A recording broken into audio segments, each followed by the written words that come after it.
I filmed my videos with fluorescent continuous lights for years. A lot of you have said that my videos are very sharp and fluid, and I appreciate that. I really try to get it all looking and sounding right. In general, I shoot my videos with my best cameras, and I keep up to date with technology overall.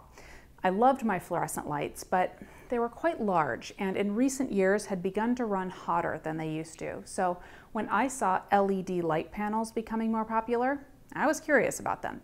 I ended up purchasing a couple as a bit of an experiment, and since then I purchased a couple more, and they've become the lights that I use for video in the studio and even sometimes for photos.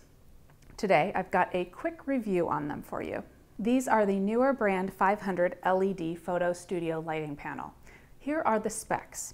They have 500 little LED lights per panel. These lights are grouped into 4 sets, and you can turn each of the sets on or off with switches on the back. Also, you can dim the lights that are on with a dimming dial on the back panel as well.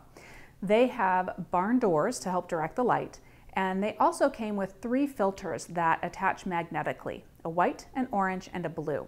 I use the white to help soften the light, but the orange and blue are meant to help you balance color temperature with ambient light in the room. I use 4 of them to get this look in my studio, but you don't necessarily need 4 of these to get enough light. Let me show you what I mean.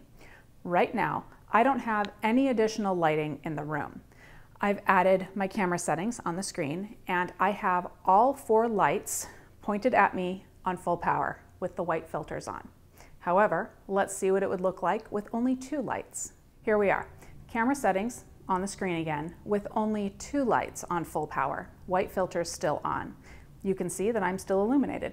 So back to 4 lights. Let me tell you a few more things I like about these lights. The quality and color of the light is easy to work with. The white filter softens the light enough for my preferences, and the color temperature is pretty close to daylight. I used the Kelvin white balance on my camera and dialed in 5,000 degrees to get this look. These are also easy to work with because they're light, they're relatively small, and they're super easy to move around. I film all around my studio. I have my backdrop up and down. I just need to be able to scoot these into a corner so that they're out of the way, so their size and weight is really important to me. Finally, these were under $100 each. Now that's no small investment, but as lighting goes, that is actually a very low price. You do need to purchase light stands separately, and I do not recommend the ones that were recommended to me on Amazon, which are the newer brand 75-inch light stands. I purchased them and I tried them out. They're not sturdy enough for these lights. They'll hold them up, but I was uncomfortable with how much they wobbled right from the start, and I should have trusted my instincts because one of them took a tumble right onto the floor because I tripped over the extension cord. Seriously, the light bank smacked face down on my tile floor from a height of probably about 5.5 feet. I got lucky that nothing broke. I'm confident though that it would not have fallen over if I'd been using a sturdier light stand, and I have switched to using some of my more robust light stands that I've just had around the studio for years. Now you can spend more on LED lights, but I am happy to point out that you don't need to spend more. And I like that you can do double duty with these guys, using them for both photo and video. Well, that's it for this review. I like the lights. I'm glad I purchased them. I would recommend them.